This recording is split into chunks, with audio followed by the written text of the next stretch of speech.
Okay, so I would like to present to you Dr. Vincent Culata, who hails from Columbia, Maryland, my neck of the woods, and he's going to be speaking to you about assessment and anxiety in children. Dr. Culata is a board-certified neuropsychologist and president of Neurobehavioral Associates in Columbia, Maryland. For over 20 years, Neurobehavioral Associates has served children and adolescents with learning attention, chronic medical, and neurodevelopmental differences through neuropsychological assessment and consultation. And firsthand, I know the work of Dr. Culata because he has assessed many of our kids, refers children to us, and we refer to him. Dr. Culata completed his undergraduate degree from Pennsylvania State University. His doctoral work was in clinical psychology from the University of Memphis and specialty training in the neurosciences at the University of Maryland Medical School. Dr. Culata has served as the Director of Neuropsychology in the Neurosurgery Division of the University of Maryland's R. Adams Cowley Shock Trauma Center. His clinical and research interests include disorders of executive functioning, dyslexia, autism spectrum disorders, and traumatic brain injury.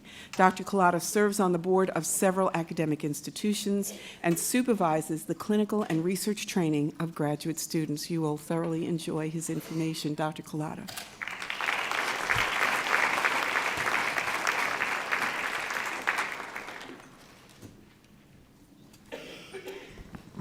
I feel like I'm at a big IEP meeting with about 85% women and about 10 or 15% guys. Where's the math teacher and the gym teacher? Thanks for having me. I'm somewhat new to the Dyslexia Foundation, and the generational impact of the disorder, I think, was evident on Mr. Baker's face this morning when he spoke to us. I wouldn't call it anxiety. I would call it passion. So it's really cool to be here. I've been doing this for about 30 years. I see some familiar faces in the crowd from the East Coast. It's 23 degrees in Baltimore this morning. All right. Now, I won't use as many big words as Dr. Margolis. I'll talk faster, I'll miss some of my slides, and I won't read everything. So if there's something that you really need to ask a question about, go ahead and ask a question. I can spell, my writing's terrible, you can diagnose me at the end of the presentation. And I really have a hard time standing still, so I'm going to do the very best I can to stay here. So in thinking about the topic of anxiety and dyslexia, I had to think back about cases that I've seen, and I had to go all the way back to Tuesday morning, which was literally. So we have a family that comes in from out of state, and they bring two children in, and the 9-year-old boy has blonde hair. He's cute. He's talkative. He annoys his sister in the interview. He hasn't gone to school in a year and a half. So he started kindergarten, and then he refused to go again. After a period of time, both parents told me that they were dyslexic. So we're starting to put together a generational picture. I asked him if he could tell me a nursery rhyme like Jack and Jill. He said Jack and Jill went up the hill to fetch a pail of water, and Jack fell down and fractured his left clavicle and sustained other injuries. And he said, but he had no salience for rhyme pairs. He couldn't even rhyme a word with wall. He couldn't do the months of the year. He couldn't sequence. And when he went to start testing, he wouldn't separate from his mother. And so his mother stood outside the lab door for about 3 hours in tears most of the time. She noted on her history form that she had a history of panic attacks, ATTICKS. So I knew everything, almost I needed to know at that point, that this was a young man who was struggling with reading. He was more likely than not dyslexic, and he had an anxiety disorder. Bidirectionality, as Dr. Margolis pointed out, is difficult to determine, but clearly co-occurring. And watching the pain on the parent's face as this gets carried through to the next generation, when we all know the data has been out there for years, it, to me, is a somewhat preventable disorder. And so if you hear that frustration in my voice after doing this 30 years, that's exactly what it is. All right, let's get started. As I say, I'm going to do my best to stand still here. And switch slides. Okay, so I'm going to talk about rising rates of anxiety. If you work with kids, you must sense that there's been an uptick in anxiety. The reports are just much higher. So we're going to talk about that a little bit. I'm going to talk about anxiety in a general level too, anxiety that affects dyslexic and non-dyslexic children. We'll talk a little bit about diagnostic profiles and the impact of anxiety with dyslexia, and then we'll talk about assessment. And one of the things I'm going to say about assessment is it's really in our eyes, it's our observation. I had a conversation last night with Ben from the Dyslexia Foundation. We were both saying that kids are pretty honest. If you ask them what's going on, they'll generally tell you. If you watch them, you'll learn everything you need to know. I found hair is a tremendous indicator. Annette is here from the Genesee School. I remember a case 20 years ago of a young man, 11 years old, initially diagnosed with dyslexia in our office. He came in with his head down, his chest down, his hair 3/4 of the way in front of his eyes. He worked his way through the testing. We recommended that he go to a school, Genesee. He went to Genesee. He came back a year later. Chest up, chin up, hair back. You could literally see the transformation in this kid's presentation because he was where he needed to be. And so I realized at that point, with Genesee was not just a dyslexia school, it was an anxiolytic. It took the anxiety away from learning. And when you take the anxiety away, you free the brain's capacity to benefit from specialized instruction. So that was pretty cool. Let's start with prevalence rates. So this is not hard science here, but I want to show you this. Since it is Valentine's Day and we have a candy theme. My wife is a pediatric nurse practitioner. She used to teach at Maryland. And years back, she decided she wanted to do nursing in the school system. So she took a job at a small private school. And this was in 2010.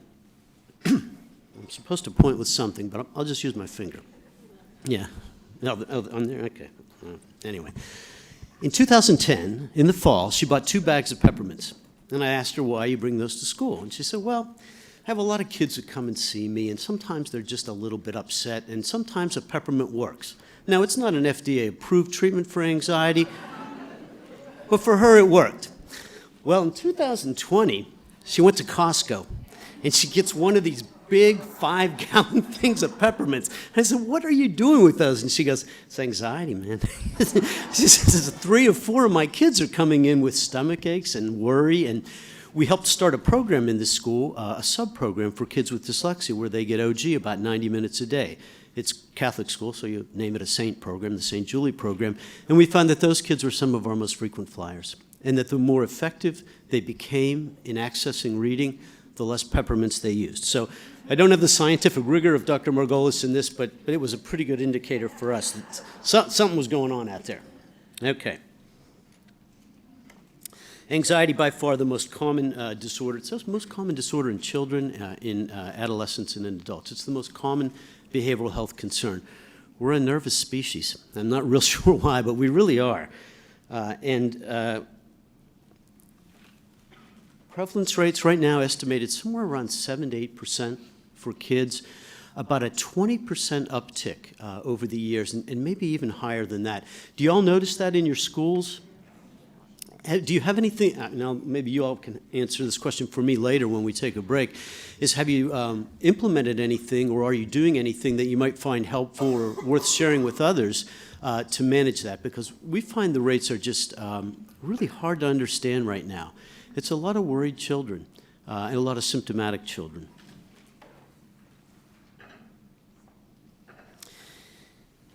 8% of kids, 7 to 8% diagnosed. Of that, only about 18% receive treatment. Think about that for a second. 80% untreated. Children in many ways are prisoners of their anxiety. Very few 11-year-olds can come home after school and look to their mother and say, Mom, I'm going to need a Morgan and Coke with a twist. Long day, long day. We have ways of doing this as adults. We have access to tools and strategies and mindfulness and meditation. We can stop doing things that make us anxious. Very, very difficult for a child. So just appreciate their need for tools to manage. Girls more than boys, that's the reporting rates, although I don't know if that's actually the case or not. When you ask a boy to fill out the RCMAS or an anxiety scale, very few 11-year boys are going to give it up.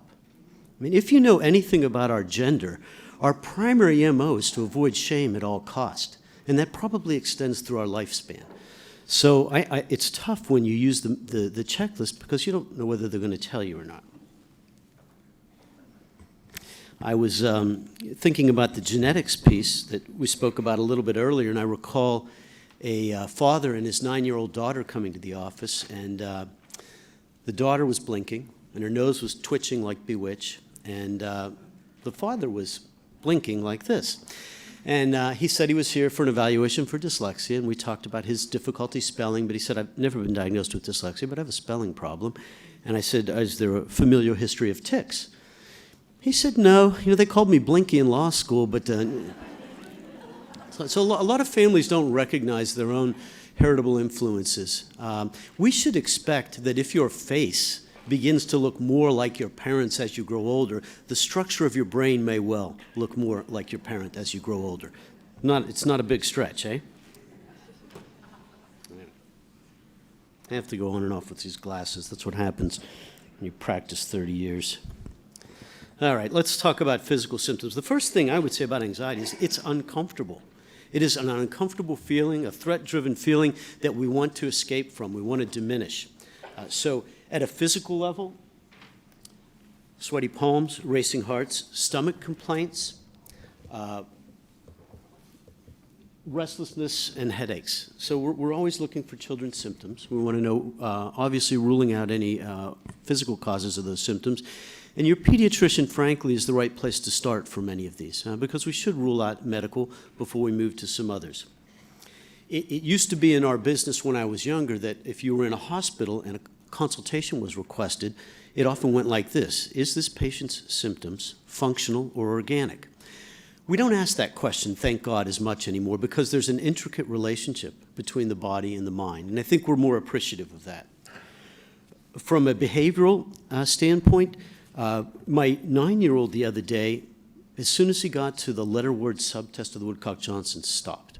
Now, he could see his letters. He couldn't decode a CVC word. He refused to continue. Mom's standing out here watching him, and then the negotiation process starts. We'll give you more Minecraft time. We'll get you a house at the beach. Whatever. It's just escalating rewards and encouragement for a kid who just did not want to engage in a task that he wasn't effective at. If you watched me play basketball at 5'8" with a 2-inch vertical leap, you would see my anxiety. There's a reason for it. Not that good. I think the other type of symptoms we see are repetitive symptoms, and sometimes repetition comes in the form of erasures and perfectionism, and sometimes it comes in picking at your cuticles, and sometimes it comes at picking at your skin. There's almost always an element of repetition and anxiety. And I think Dr. Margolis pointed out the circuitry, the neural circuitry that sometimes might drive that repetitiveness without having the prefrontal cortex's capacity to ramp down or govern or reduce the RPMs in that amygdala. And that's certainly what we hope happens in a typically developing brain. And then cognitively, it's really hard to be available for learning if you're anxious. Your job is not to acquire knowledge at that point. It's to stop whatever it is that's making me feel worried and fearful and obsessive, and it's to get out of the situation. So the question I think someone asked a little bit earlier about ED and OHI or SL9s and some of the special education language, you can't get to ED without going through 09 and 08, other health impaired or specific learning disability. And I'm always suspicious of kids who are coded as emotionally disturbed at very young ages in school. And it happens more likely to black kids, it happens more likely to Hispanic kids, where the behavior is interpreted as the causal element for their inability to access the curriculum. It almost never works that way. So until you can rule those things out, I would be really suspicious of an 06 designation. And frankly, then what happens when you designate the kid as 06 and you put him in a small self-contained classroom with structured services for self-regulatory issues and behavior, he lacks access to a science-based intervention for reading. You go back to the table a year later, his reading's still flat, and they said, see, we told you, it's emotional stuff. So it becomes a very negative cycle. By the way, I started going to IEP meetings about 25 years ago, and I think I learned more at those meetings than I ever did at my graduate education. And it really is helpful if you're a practitioner to get out and sit down and work your way through the meetings. Anybody in public education here? I'm not saying anything. I'm not saying anything. All right. Let's move on. 80% untreated. We'll keep that in mind a little bit. Okay, so part of the problem here is a perspective problem. And we're going to have to blame this on René Descartes. He's a philosopher who gave us this notion of dualism, that the mind and the body were separate. He got a lot of things right, but maybe not that one. And this idea that the mind exists outside of the physiology, structure, and anatomy of the brain has really created a lot of problems for Western culture. In the middle picture, there's commercials about guys who take Crestar, and it reduces their cholesterol levels. And they walk through their office with a sense of pride, telling their coworkers, my cholesterol's down 20 points. It's very rare that you see a coworker walk through the office saying, I'm on 30 milligrams of Prozac right now, and I'm not nearly as irritable as I usually am. We don't see it, though. Even the commercials for these drugs have these non-human, I don't even know what that is, a wind-up thing. It really is unfortunate. It's very hard to have a conversation about things that are not medical. Quick personal note, I have a daughter who was diagnosed with type 1 diabetes at the age of 5.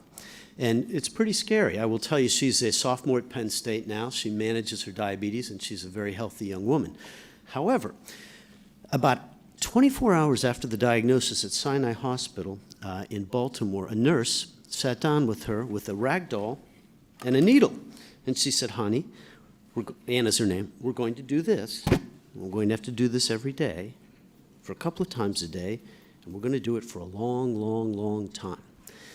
Now, she's fearful at first, but she sort of takes the information in a factual manner. And at 5, it's hard to know what you get. But I liked the clarity of the diagnosis, the clarity of the intervention. We don't do that with behavioral health disorders. We don't do it with learning disabilities. We lack a language that's precise. We don't often tell kids what they have. Kids know what they have.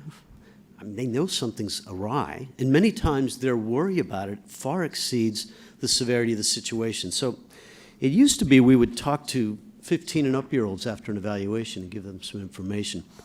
Now I really go down to about 10 or 11 years old. I spend maybe 10 or 15 minutes, and I just try to give them an overview. No diagnostic terms, no numbers, but an idea.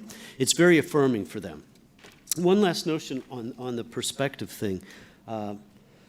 This was about 10 years ago. There's a high school in our area called Atholton High School, and I saw a 14-year-old young girl who had a history of non-Hodgkin's lymphoma. And as a consequence of the blood cancer, she had to take a very complex medication regimen that often reduced her capacity to learn. She missed days with hospitalizations. The school rallied around her. They did a bake sale. They brought her homework home. They put her picture on a T-shirt. They sold the T-shirt to raise funds. About a month later, another 14-year-old girl from the same small high school in Columbia, Maryland, comes into the office. She has a purple streak in her hair, cut across her face, multiple piercings, and a small tattoo. She was on multiple medications to manage her mood that reduced her ability to learn. She had had multiple hospitalizations to regulate her bipolar disorder. The response to the school was isolation and peripheralization. 2 kids, 2 brain disorders. So if you don't think we have a problem getting this stuff and that there isn't still a lot of shame attached to it, we should be pretty honest about that. It's not, we're not there yet. Getting there, but we're not there.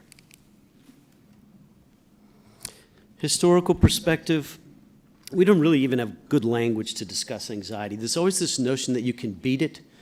I'm going to beat this. You need to have more will. Just stop worrying. It's like telling me to jump higher. It's like taking my daughter in the room and say, look, you need to produce more insulin. We've had this conversation 7 times now. Your blood sugar's high. What aren't you getting? It's an absurd conversation. We do it with kids all the time. You've seen this word so many times now. We spelled this yesterday. Well, I don't remember it from yesterday because it doesn't stick in my brain. What do you want from me? All right. Last point on the perspective. If you reach into your purse and pull out your medical card, United, Blue Cross Blue Shield, Aetna. You have 2 phone numbers, 1 phone number for medical disorders, 1 phone number for behavioral health disorders. That's weird. There's a whole insurance industry dedicated to the regressive management of behavioral health disorders. How did that come about? There's less money put forward to it. It is subjected to much tighter control. If I had time, I would tell you the progress in diabetes in 15 years has frankly been pretty remarkable. I wish I could say the same for dyslexia. It's been a much slower road and a much shallower slope. So this has often been our approach to anxiety. You'll tell me when to stop. I'm just going to keep talking for a while, so all right.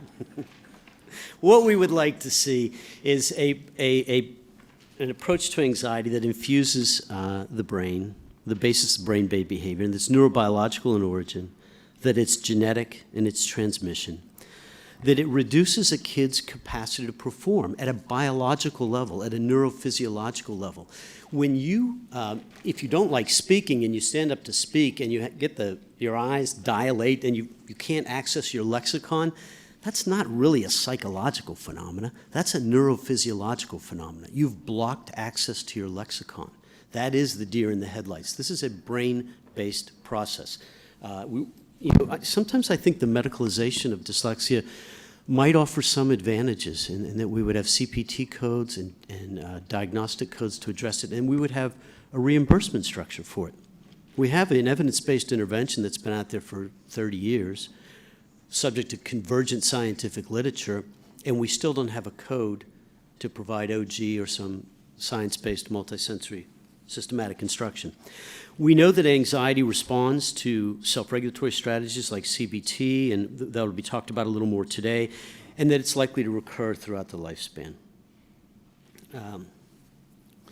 So diagnostic categories. Dr. Margolis spoke about these earlier today. I'm not going to spend too much time on them. The only thing I would say about the DSM-5 is I feel it's written for men by men. It's just a very clumsy nomenclature for kids. So there's only 3 learning disorders. Baskin-Robbins has 31 flavors of ice cream, and we get 3 learning disorders. There are 38 different variations of bipolar disorder and 3 learning disorders. It's just clunky. So we have to use it sometimes because parents want access to reimbursement for services, and then we have to convert it to an educational diagnosis, which is a whole different set of codes. I think, can you guys use dyslexia on an IEP here? We can use that in Maryland. Put it right on the IEP. We have a technical bulletin from the Maryland State Department of Education, November of 2017. We can put dyslexia, dyscalculia, or dysgraphia on the IEP. Took that long to get it. All right, so I'm going to go through these pretty quickly because you've seen some of this before. Separation anxiety, it's a kid's capacity for self-calming when not in the presence of another calming individual or thing. I mean, self-calming begins in utero when we're wiring the prefrontal cortex for self-regulatory skill. It begins with the sound of the mother. It begins with the touch of the mother. It begins with a transition to an object like a blanket or a toy. And then it ultimately allows the child to separate and explore the anxiety. Anxious kids are more likely to stay near their parent. Kids without anxiety are more likely to explore. The opportunity cost for not being able to explore reduces the kid's capacity to acquire skills that lets him manage anxiety. So it's a very terrific cycle, separation issues. Fears, needles, storms, intruders, all fairly common in kids. Fears change over time. I don't worry about a phobia unless it's preventing the kid from accessing something that's really important. I was always happy that my daughter didn't have a needle phobia because I think that could make treating diabetes very, very hard. Generalized anxiety disorders is a more general category. Sometimes we use the DSM diagnosis called unspecified anxiety disorder. That's when we say, I know this kid's got anxiety. He doesn't fit cleanly into the diagnostic categories, but I want to make sure I can articulate it to somebody who's reading the report. And then OCD is a little bit different. It's been sort of cleaved off anxiety into its own section. The neural mechanisms may be a little bit different. Tends to co-occur with the neuropsychiatric triad of executive function deficits, anxiety, and OCD.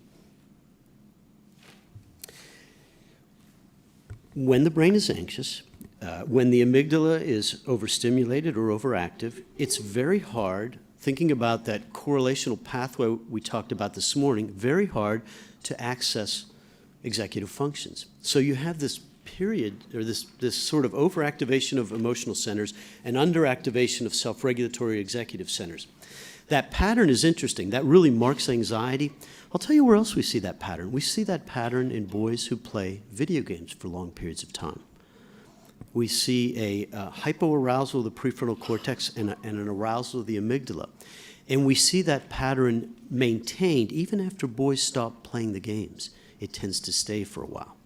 And so I think that's why it's very hard to get them to give up the clicker. And it's very hard to get them to stop Fortnite when they're in the middle of a game. And it causes a lot of arguments and broken clickers. And I've got kids that have broke 3 55-inch TVs. You would think that would be time to take the Xbox away. We won't talk about parenting. All right. I just like to, always when I think of anxiety, it's hard not to think of repetition, whether it's a worry about an activity, perhaps reading or any other activity. In sleep difficulties, sleep is very, very sensitive to anxiety. Picking behaviors, we talked about. Look at children, look at their nails. Look for the red line above their lips. That means they're doing that all the time. Look for tics, repetitive motor behaviors, sometimes verbal tics. I've had lots of kids who've gone to the allergist for sinuses because they do that all the time and they don't really have sinuses, they have a tic. And then at the very extreme, we have trichotillomania. We have kids that pull their eyebrows out and pull their hairs out. Perhaps a genetically predisposed behavior in our species that's gone awry in some ways. Trichotillomania is a nice big name for that if you like it. So functionally, what's happening when children are anxious? They have reduced capacity for clear thinking. Typically, their processing speed is reduced. They engage in more withdrawal behaviors, and the withdrawal behaviors create loss of opportunity, low energy, social discomfort. At the end of the day, anxiety restricts your life. It narrows your life. Think of the ultimate form of anxiety, agoraphobia. You simply don't leave your home or your room. So for a kid who won't do a sleepover, he doesn't learn the capacity to self-calm at a sleepover. Doesn't want to try a new ball team, doesn't want to go to a play date, doesn't want to sleep outside the parent's bed. Sometimes I think the loss of opportunity for the acquisition of skills is actually more detrimental than the disorder itself. And so, to me, when you think about treatment, and I'll talk a little bit about medication. I'm not a physician, but I'll give you a little bit of the studies on medicine. I'm probably more of a proponent than most because I think the rapid ability to de-escalate anxiety, allowing the child access to the opportunity to acquire skills to manage anxiety is very, very important. And medicine tends to have a rather rapid effect. We'll see that in the end of the day, and it's medicine and CBT together that probably give us our best hope for this. The other thing we see, I think, is risk aversion. Kids that are just not willing to take a risk. And how many of you are parents? My girls are 19 and 22, so they're a little bit older. But I remember failing at a lot of stuff as a kid. I sucked at a lot of things, and it really didn't bother me all that much. It's very hard for kids to fail today. It's just, and so you learn so much from failure. And I don't mean abject failure, but the willingness to try, fail, and try again. So I think that's hard. I think we're at a time where that's not an easy thing for a lot of kids to do. I like this. Leonard Sachs is an author, writes a lot about children. He's actually in the Washington, D.C. area. I always like this sentence. Childhood is a preparation, not a performance. And sometimes I'm more interested when speaking to parents in finding about how their children do when they fail. How resilient are they? How quickly can they re-engage? And will one failure end it for them? And sometimes it does for a lot of kids. Okay, let's talk a little bit more about dyslexia and anxiety. We should expect these things to occur together. There are strong comorbidities between executive functions, anxiety, and learning differences. And we know that these areas are all impacting executive functions. So we should expect some of the behavioral treatments that we do for ADHD to be somewhat effective for anxiety. Not quite so with medicine. Medicine sort of goes the other way a lot of times. Sometimes medicine effective for ADHD escalates anxiety or activates anxiety. So there's a lot of words on there. Well, let me give you what when I see that slide meaning. There's an old area of psychology called social facilitation. If you're fairly good at something and put under pressure, you tend to perform a little better. If you're a good athlete and you're in the big game, you tend to bring it up. If you're not so strong at a particular skill, the application of pressure tends to result in reduced performance. And I think that's very much the dyslexia-stress connection. School is reading. I mean, you know, what's K through 4 or 5? It's reading. And we know if by the end of the 3rd grade, and perhaps this has to do with the plasticity of the posterior portion of the temporal lobe's capacity to acquire the ability to disarticulate sound, that area is maturing and that kids are transitioning to rapid word form recognition, and that we're laying a basis for comprehension, and that comprehension and social cognition will marry and come together sometime in middle school. If that's not happening early on, it becomes much, much harder. So early diagnosis, early treatment of everything. Many times when parents approach treating their children, they take what I would call is a consecutive approach. Well, we'll try this. We'll try the OG for 3 months. If that doesn't work, we're going to do CBT for the anxiety. If that doesn't work, maybe we'll go see our pediatrician about a medicine. I would say do it all, and do it all now. Kids are not science experiments. What researchers do is science, and they need to control noise in their, but if you're practicing and you're working with kids, the biggest enemy for a child is time. Time is narrow. The plasticity of the brain is narrow.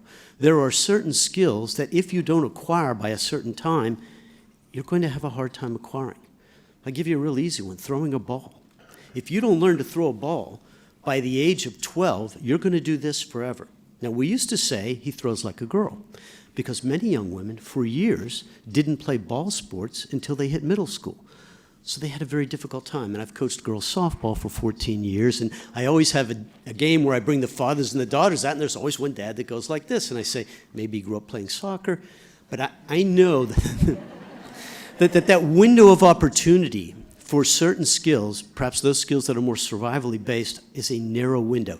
And after motor, language is probably our narrowest window. Our longest protracted period of development is our prefrontal cortex, in terms of arborization and myelination, and that's why we have parents hang around us till we're 18 or 19.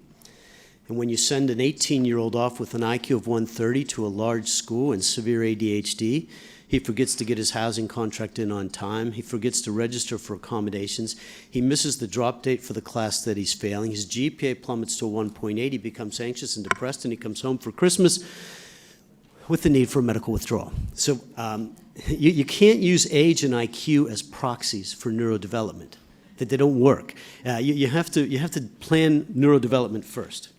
And by the way, we see those kids all the time. You know, they tend to be boys. Our gender has issues, you know that. All right, I like this saying, stress is a reaction to what is, anxiety is a state of worry about what might be, and the difference really lies in intensity, rationality, and really the impact on function. Is the symptom impacting the child's function? Dyslexic students show anxiety levels higher than students without learning difficulties. Dr. Margolis mentioned that earlier today.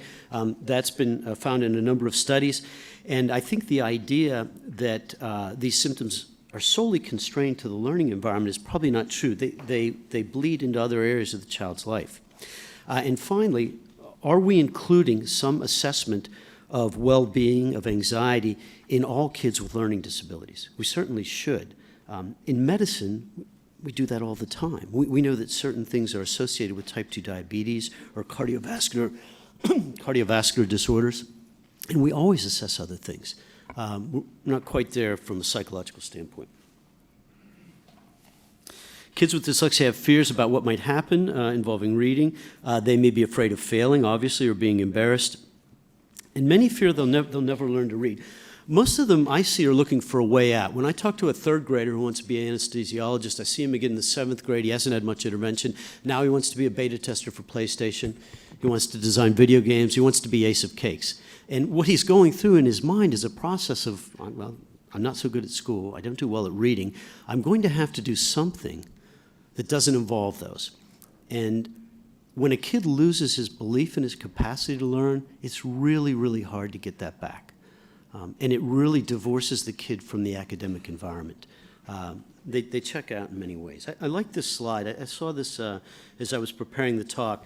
You know, triggers for that vortex: reading aloud in class, time tests, writing assignments, obviously spelling, and how that triggers stress and worry, triggers avoidance, interrupts memory, results in physical symptoms, and really drives a catastrophic view sometimes in the kids. I will never be good at this. School is not my thing. I mean, when you're a kid and your job is school and you say school is not my thing, that's a problem. Reinstilling that hope once it's lost, pretty difficult. Okay, what do we see in the classroom? Reluctance to speak out, fear of humiliation, a drive towards perfectionism. I have to keep putting these on. Fear of not getting the right answer, rejection, trips to see my wife and get a peppermint, test anxiety, and school refusal. And if you have kids that have dealt with school refusal, we missed the boat somewhere. Because by the time you get to that point, it is recalcitrant. It is very, very hard to treat, very hard to get that kid back in there. And we should be looking at those signs very early on, whether it's a chronic lateness, missing class, trips to the nurse. I don't know how often nurses come to IEP meetings and keep records, but if you ask a school nurse who your frequent flyers are, they know who they are. So those are kids we should be watching. We shouldn't let things get to that point. I hide in the spaces between the words to take a breather. She says she captured my experiences perfectly, how I feel when I read. Anxiety, fear, and fatigue, the need to take a breather, the need to escape. It's really about the need to escape. All right, I'm going to transition now to a little more on the assessment piece. I like Far Side. I don't know, you guys might not have grown up with them, but I did. Science sometimes comes after art. And sometimes artists have an intuitive way of seeing the world. This is a 1974 cartoon. In 1974, the CAT scan was invented, so we had no imaging at that point. And what he says is, he makes a phonemic error. You know, protecting the family mules, not jewels. I think it's interesting and it's clever. And it maybe tells us that there's insights that come within science, but there's also insights through art and through many other mediums, and just staying open to that. It's kind of interesting. Okay, tools for assessment. Really, your eyes, I think, are probably your best tool. Interviewing, talking to kids. There are checklists that I'll talk about. There are cognitive exams, and then certainly physical examinations. So what are we looking for? We look for eye contact. Does the kid look in the eye? Is he or she able to exchange conversation with you? So I used to interview kids alone. And I quit doing that maybe 15 years ago. I bring them in with their parents, and I have a roll of gray duct tape, and I immediately tape the mouths of the parents. It's restrictive, they don't like it, but basically I just want them to be quiet. Because what happens is when you say, you know, what do you like at school, Johnny? He really likes history, and he loves it. If you talk to him, they'll tell you. You just ask them questions. Look at the affect.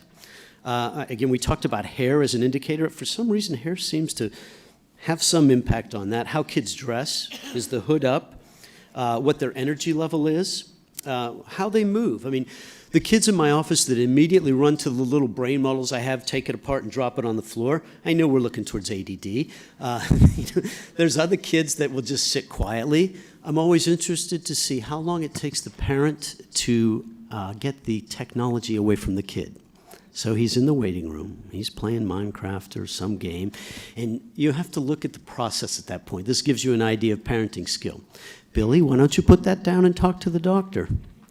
I grew up in an Italian family. That would not be the tone my father used. I can tell you that. I had a little fear, and frankly, fear is not a bad motivator. When you know, it works sometimes.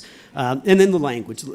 You know, are there articulation errors? Are there phonemic errors, flowers and hospital? And just listen. I think Shaywitz's book gives us a nice sort of strategy for thinking about how we talk to and relate to kids in overcoming dyslexia. In the interview, the first thing I ask a lot of kids is, what's your claim to fame? It's basically the what are you good at question. It's a good way to start an interview because kids know they're there for the stuff they don't do well. They didn't come there to get a statue or something. And so I want to find out what he's good. Is he good at skateboarding? Is he good at lacrosse? What does he perceive? And then, again, it's the parents go, oh, he's such a good Mom, I don't even like gymnastics, but we've been taking you for 7 years now. We want to hear what he sees himself good at. And we want to hear where he fits with his peers, what his crew is like, what her crew is like, what she sees as her strength. We want to know what they would change about their lives. I wouldn't have school and I wouldn't have spelling. That's a biggie. What's the best and worst part of school? One of the questions I ask is, what percentage of your day is boring?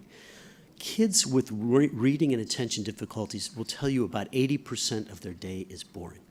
That's a lot of boring, 80%. What do you like best? All right, we got to get past gym and recess. We know that always comes up first. And then we go to LA or math or science or social studies. What are your fears and worries? Can you get yourself to sleep at night? What makes you feel good? How much diet, how much exercise? We published an article several years ago looking at girls and boys middle school with ADHD and anxiety co-occurring. Of those children participating in sports 3 times a year, 3 seasons a year, lower complaints of anxiety symptoms, lower ADHD symptoms, lower medication use, better grades. I think probably 60 or 70% of our concerns could be managed with sleep, diet, and exercise. It's harder than you think. It's tough to get kids down. Screens probably arouse the brain in ways that make it hard to go into that nocturnal cycle. My girls always ran, and they ran indoor-outdoor track, and they ran cross-country and all that stuff. And, our word to them was, look, you got to do something. You can pick. Once you start, you got to stay. And they do pretty well with that for the most part. And I think the structure of school, practice, homework, recreation I think kids like that. I think they can feed off that structure. Checklists. I talked a little bit about this before. There's lots of them out there. Child behavior checklist and the BASC, which are more broad-ranged. Parents can complete them. Teachers, do you get a lot of the BASC to complete? How do you feel about being honest on those? Do you feel like you can lay it out there for the most part? I like it. I love reading what teachers write. Teachers can be very honest and frank about a kid, and sometimes they'll say more on that CBC than they might in an IEP meeting. And sometimes in the meeting, things get a little bit more quiet. So it's great to get your input that way. Executive function scales, the next line. I like the MASC too, frankly. I like it because it has a parent forum. John March has been doing this for years and years at Duke. And I'll show you the scales on it a little bit. I use the RCMAS pretty frequently as well. But again, checklists are a little dangerous because sometimes kids just aren't going to give it up. And then projectives, I'll talk about it. There are apperception tests where you show them the picture and they tell the story. Sometimes so-so. I'm going to show you the sentence completion test, which is a really silly little non-standardized, non-normed measure that allows kids the opportunity to tell you what they want to tell you. So here's the MASC. Broad range of emotional, physical, and cognitive symptoms. It differentiates kids well that are have anxiety from a diagnostic level and a more normal anxiety. It's very easy to administer, and it has a parent form. So you can sort of see if both parents are on the same page and if the child is on the same page as the parents. I think you can see that. That's sort of a sample of the protocol. And so you'll see most of the anxiety disorder diagnostic dimensions represented. Separation, generalized, social, and humiliation. I like the humiliation piece. For kids with learning differences, that fear of humiliation and fear of rejection often looms large. And then there's something called an anxiety probability score, which offers the probability that the child's anxiety symptoms are within the clinical range. I think that's helpful too. And there's some validity indicators on the profile as well. So I like that. Let's talk about projective measures. So projective measures, as you know, are non-standardized, and they are really interpreted by some subjective framework that we put upon it. Let's see if you see this. So let's take a look at this one. I'm going to make this a little bit bigger. I don't know how to do that. Okay. Well, the first thing we can see is there's a spelling issue here. You look through, I wish I could win the lottery, L-O-T-O-R-I-E. When I get worried, I panic. The worst thing about me is my anger. What annoys me is people lying to me. When I get mad, I yell. My mother loves me. So, look, it takes 15 minutes for the kid to do this, and he pretty much tells you everything you need to know. I'm pretty good with my parents. I have a hard time regulating my frustration and temper, and I can't spell. I mean, that's a pretty easy diagnostic correlation there. Let's do the next one. On this one, number 17, my biggest mistake was going to the principal. When I feel unhappy, I cry. When I get mad, I throw a temper tantrum. The thing I dream about most are nightmares. My family is awesome. I want to be a professional triathlete. And I don't know what that other word is there. This was a 9-year-old. I sure wish my father would not have headaches. My father did a lot of headaches. Again, this is a child we ultimately diagnosed with a generalized anxiety disorder, and he was quite symptomatic. And in this last one, you're going to see a little darker nature of a child. I'll try to read some of these. In school, my teachers are happy with me. That's nice. I would do anything to forget the time that I actually set off a fire alarm by pushing a door, and now I'm not allowed to go back there. I sure wish my father would be happy and stop yelling at me as much. Whenever he's in a bad mood, I wish he would stop yelling at me and my brother. I like my father, but I wish he wouldn't yell at me forever, a long time. My family treats me like sometimes dirt, sometimes not dirt, but never gold. I know. When I get worried, I keep talking about it, and I drive my parents crazy, but not on purpose. My biggest mistake, we can't get into that. I have some very bad, embarrassing moments. This is an 8-year-old kid. I mean, think about it. He can't even tell you. He can't even articulate what it is he's embarrassed about. I like my mother, but I sure wish she was a bit more patient, and she would stop arguing with my dad. When I'm unhappy, I retreat to my room. The worst thing about me is I have a very short temper. The thing I dream about most, again, nightmares. It's very unusual for kids who are not pathologically anxious to write the word nightmares on these sorts of things. So you're looking for indicators. This obviously has a lot more family issues going on, school issues going on, and a kid who already senses humiliation, dejection, and some failure. This turned out to be a much more complex kid. Okay. How much time do I have? I don't even see a clock. I don't even know where I'm at. 13 minutes, okay. Well, that's quite a bit of time. What's that? All right, so where do we start? I think pediatricians are really a first line for anxiety. Psychologists, therapists, absolutely, but let's make sure we rule out medical issues, sometimes variations in thyroid. There are some other medical conditions that may impact, exacerbate anxiety, and we certainly want to get a handle on that. And then psychology, neuropsychology, therapy, and then some treatments. Let's take a quick look at medical management. Exactly what Dr. Margolis was talking to us about earlier today. We're targeting that fear circuitry of the amygdala, the prefrontal cortex, and that looking to ameliorate that positive correlation, bringing in a negative correlation so we can ramp down the amygdala. They seek to reduce that reactivity. These neuronal signals respond to environmental cues. Reductions in anxiety can allow the child the opportunity to explore the world, to acquire new skills, and to navigate those areas that are provocative for anxiety. Hopefully this plasticity, this capacity of the brain to change can be enhanced. A short word about plasticity. We're all pretty psyched about neuroplasticity these days. We have to be a little bit careful. There's Lumosity and neurofeedback and CogMed, and sometimes these are sold to parents who fear medicine. You know, instead of medicine, let's $6,000 of neurofeedback. We'll try that. To me, the research is not in yet. It's still somewhat inconsistent. There are meta-analytic studies looking at these tools, and the findings, as I understand them, are small gains, often not maintained, and often not generalized. So marketing always sort of gets ahead of science a little bit. I remember when QEEGs were out 20 years ago. Anytime they sell you something with color on it, be a little careful, because color is a marketing tool. And so they used to sell these QEEG protocols with P300 waves, and well, they do this with PET scans now and all sorts of things like that. So be a good consumer. So the SSRIs are the primary line of choice, selective serotonin reuptake inhibitors, and the goal of an SSRI is to block the reuptake of serotonin as two neurons are communicating, so that it allows more serotonin in that synaptic cleft, that synaptic space that's accessible to neurons. And multiple studies have indicated their efficacy with anxiety. Increasing the amount of serotonin seems to be effective in reducing overall anxiety, also in treating depression. Physicians will select a medication in part based upon family history, in part based upon the medical issues of the child, and other issues. There are a few that are FDA approved for younger ages, but not a lot.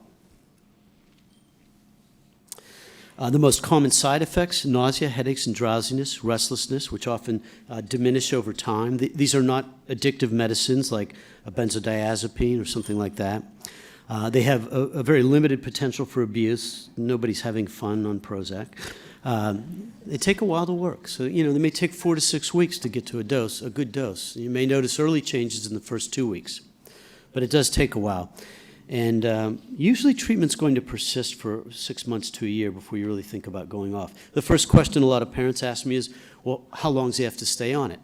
I say, well, as long as his symptoms are interfering with his learning and affecting his life. And the consequence of the symptoms, to me, are so much more substantial, consequences of anxiety and learning disorders, than the side effects of a medication.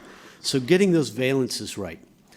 And also recognizing that embedded within medicine are prejudices and historical prejudices. I talk to a lot of black fathers who are very reluctant to medicate because there's a history of institutional abuse of medicine in some populations of diversity. And so that history actually reduces their ability to take advantage of a treatment that might be helpful for their kid. And so that's another hurdle that's embedded sometimes within behavioral health issues. Efficacy. Meta-analytic studies and randomized clinical trials examining these medicines find efficacy. SNRIs are slightly a little bit different, serotonin and norepinephrine reuptake inhibitors. Some of these meds are approved for OCD, which we said is a little different category. This is one of the largest studies, the Child-Adolescent Anxiety Multimodal Study. The takeaway from this study: combined treatment of anxiety with cognitive behavioral therapy or therapies and drugs most effective. Very similar to the findings of the multi-site studies on ADHD, although medicine sometimes seems to win a little bit quicker in ADHD. So they have a black box warning. It scares parents. It's the highest level of warning the FDA can provide, and the warning is that some children may experience self-destructive thoughts when they begin treatment with an SSRI.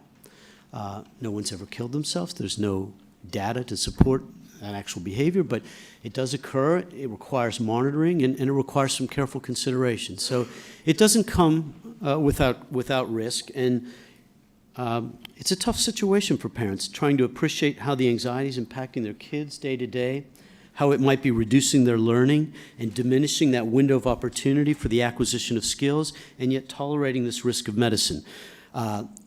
If your pediatrician is uncomfortable with SSRIs, you need to see a child psychiatrist. Then we move into the paying for medicine piece, where the fee-for-service psychiatry at $300 a clip is booked for 6 months, and the guy that sees 4 patients every 15 minutes has time, but not really enough time for your kid. That's another talk. Okay.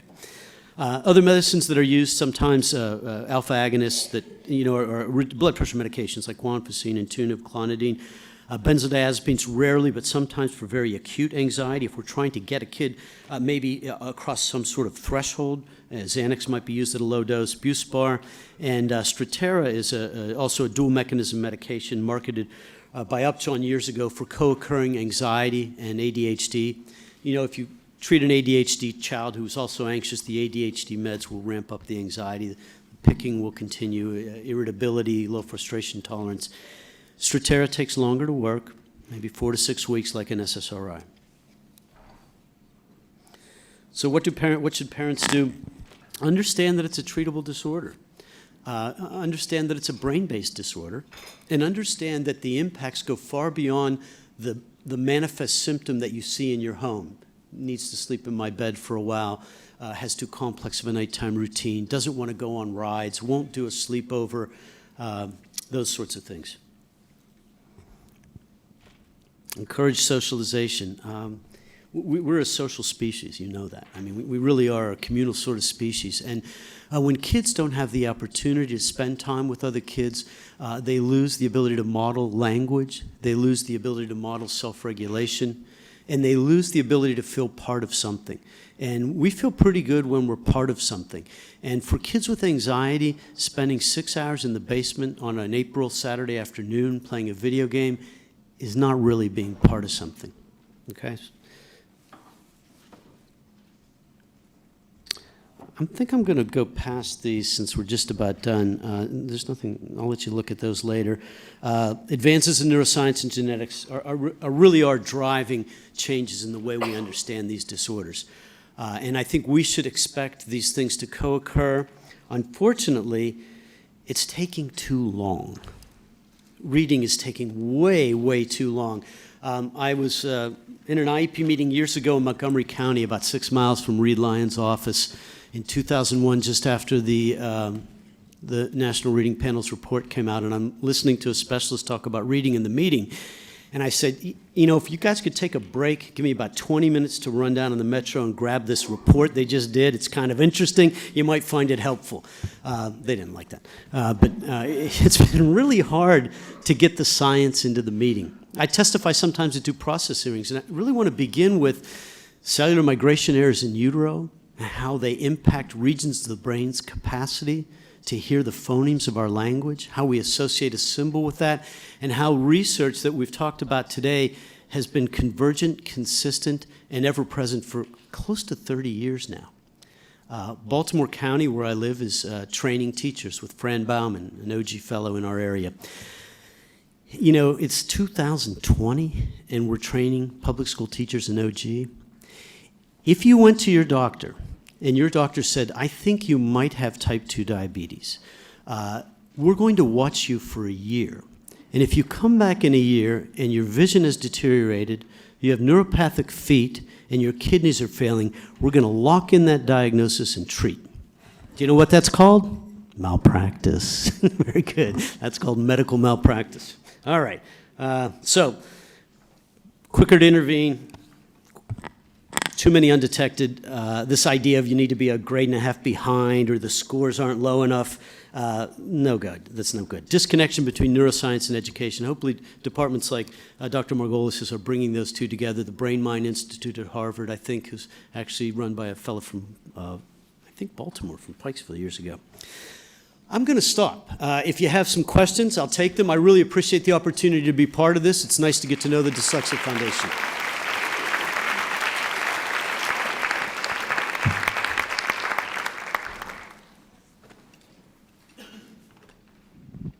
All right, we've got microphones here if anybody wants to come up and ask questions. I have one question actually before you continue. Do you see any impact, or do you see an upcoming impact from anything related to pharmacogenetics and how we help families choose medications for their children? Yeah, I think it's a good question, Ben. Many psychiatrists are seeking panels for the body's response to medications, and they're generally covered by insurance. They'll give the provider a report that offers sort of red light, yellow light, green light. Red light are those medicines that are unlikely to be effective. Yellow might be effective, and green light are more likely to be effective. So I think it's a helpful tool. We just have to make sure that parents have access to their insurance to use it. Getting a kid on the right medication quickly, I think, is important because, again, time goes by so quickly for kids.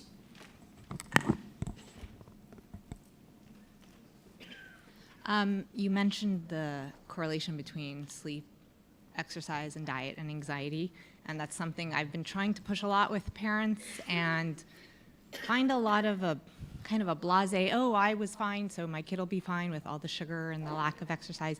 Do you have any parent-friendly but scientific research-based resources that I could point them to kind of validate what I'm trying to You know, it's tough to find stuff. I mean, we have the science, which is somewhat difficult to decode sometimes, and then we have, you know, the stuff you Google on the internet. We have some resources, and if you give me an email address, I'll send them to you. But what we want parents to do is think about their children's sleep times, what they do before sleep. We want them to develop a routine. We want exercise that's aerobic, preferably. I know out west here, there's been some integration of mindfulness in the curriculum. I think that's excellent. I think there's a movement. Marty Seligman's learned helplessness from years ago, transitioned to positive psychology, and now there's a term called positive education, where we're building in these tools in the context of school. I think that's great. Okay, I'll email you. Thank you.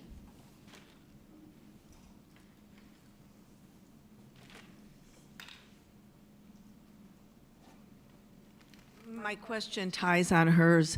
I start seeing kids in preschool, and as I oversee student support, I know this, but I spend years fighting with parents about medical interventions. I sometimes get a bad reputation because of that. I can't, and then I listen to their fallacies, and I'll go print an article on, no, kids who take medication for ADD don't abuse drugs later in life. Those are the kinds of things you're fighting, but you're really fighting an ignorance of some, I call them, excuse me, stupid parents, because they don't want to listen to anything. Is there any resource that's parent-friendly and reassuring that says medical interventions open the door to all these things? There is, and it's trust. It's trust in you. This is not a cognitive, sorry, put the heat on you. I know, well, it's not, you're not going to hand them studies. This is coming from the heart. This is their innate sense that their child is being put at risk by the medicine, and the valence they attach to that risk is much stronger than the valence they attach to the learning disability. Mm-hmm. And so it really, you know, I have several screens on my desk, and I show parents fMRIs, I show them all sorts of things. But what I really want to do is develop their trust. And a lot of times it means getting the father in the room, because sometimes he's going to have some veto power on that, and recognizing early on what their fears are. You're right, kids who use ADD meds are less likely to use substances. But even when I hand that to them, I go, But that's you misread this approach. It's know. this And approach. I mean, it really is. It's a hard approach. It's letting them know that you care about their kids, and that you've seen this before, and that they're going to have some trust in you. And most of them will get there. But you're right. There's some very strong prejudices about medicines. Thank you. Thank you. Yeah, kind of piggybacking on that. What age do the children start? As young as what in your experience? It depends on the complexity of the neurodevelopmental profile of the kids. Certainly, there are kids starting at 5 and 6 years old. For the SSRIs, we tend to see that more by 8 or 9 after they've been in school a couple of years and the anxiety patterns become more evident. It's also likely that they're not receiving the intervention, and that the demands are escalating academically and the anxiety symptoms are becoming more apparent. I think the FDA has approved Prozac down to 6, and I would defer to a physician or a researcher for those specific categories. But and then sometimes even in preschoolers with more severe brain-based behavioral disorders, kids that are have early stroke or infarct or prematurity, medicines may be used as early as 3 or 4 years old. Oh, thank you. Thank you.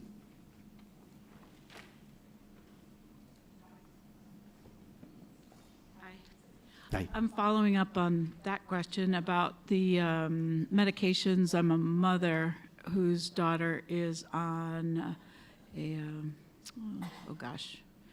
for medicines for ADHD. Sure. 2 things I want to say. I was against the medication, and my husband and I went to a mediator who was the developmental pediatrician because she was a neutral, so we could trust her. Right. And so it helped us to identify a trusted person and both go in and agree that we would listen and evaluate there. Not. The other question is, with ADHD medicines, there's a they've said that there's a neurological benefit. Sure. Not just that it helps it, but it helps the neurological pathways. Is that true for anxiety medications as well? Or Let me start with, first, thank you for your comment about looking for someone you trust. Second, there are studies that indicate that use of the stimulants alter cortical development over time, JAMA 2002, several years ago, and that fiber pathway abnormalities on DTI are actually improved in kids who've used medicine. I mean, ADHD is essentially a maturational disorder of the prefrontal cortex. With anxiety, I know there's studies on earlier use of mood disorder resulting in less symptoms. And I'll tell you the way I think about it. I think of it as a kindling issue. If you allow an anxious brain to increasingly recruit otherwise normally developing neural networks into abnormal firing, I think it becomes harder to treat. So again, I would advocate for earlier, more aggressive treatment to stop that. Thank you.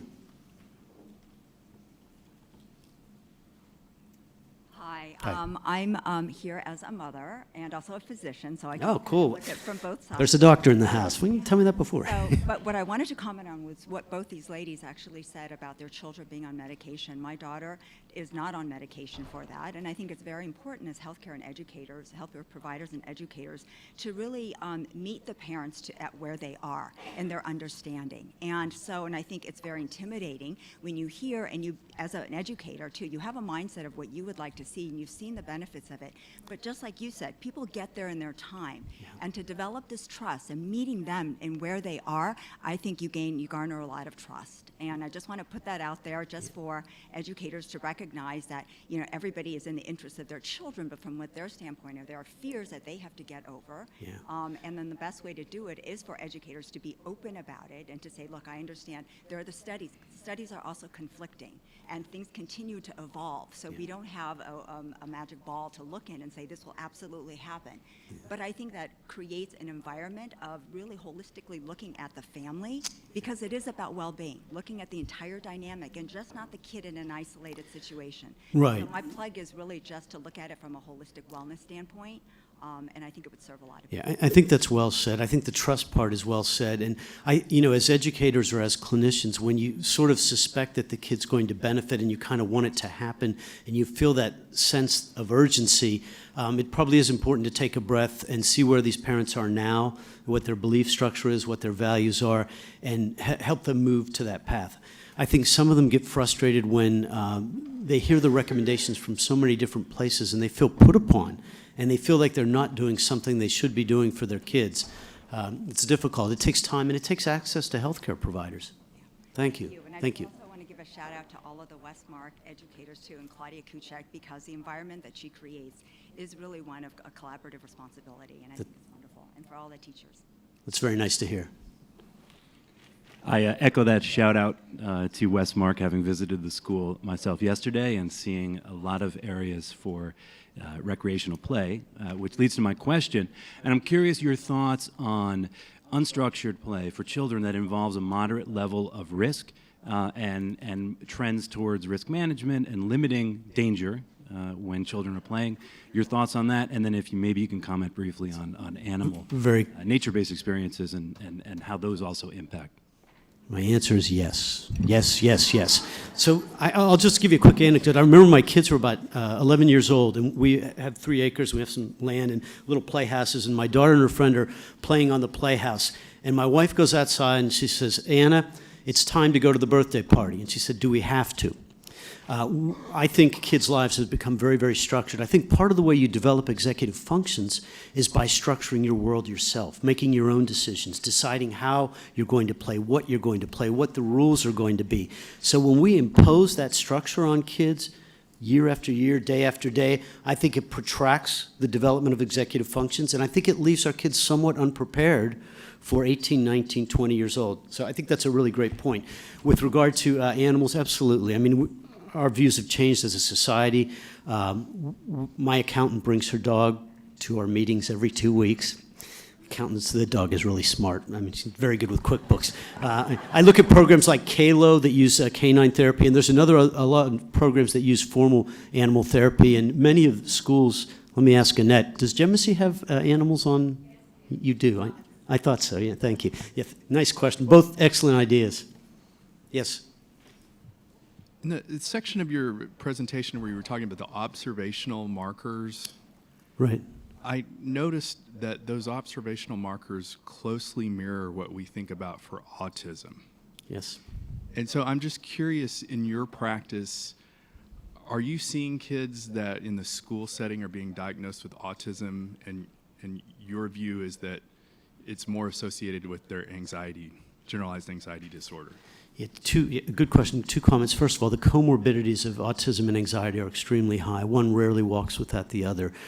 We do see kids who, because of social anxiety, are less likely to interact during recess and unstructured times during the day, sometimes more likely to be described as autistic-like or having autistic symptoms. And so I think there is a danger of misdiagnosing that. I think more often than not, when we diagnose autism, anxiety, and ADHD are likely to be comorbidities in those kids. And the prognosis for autism is much different than the prognosis for ADHD and anxiety. Thank you.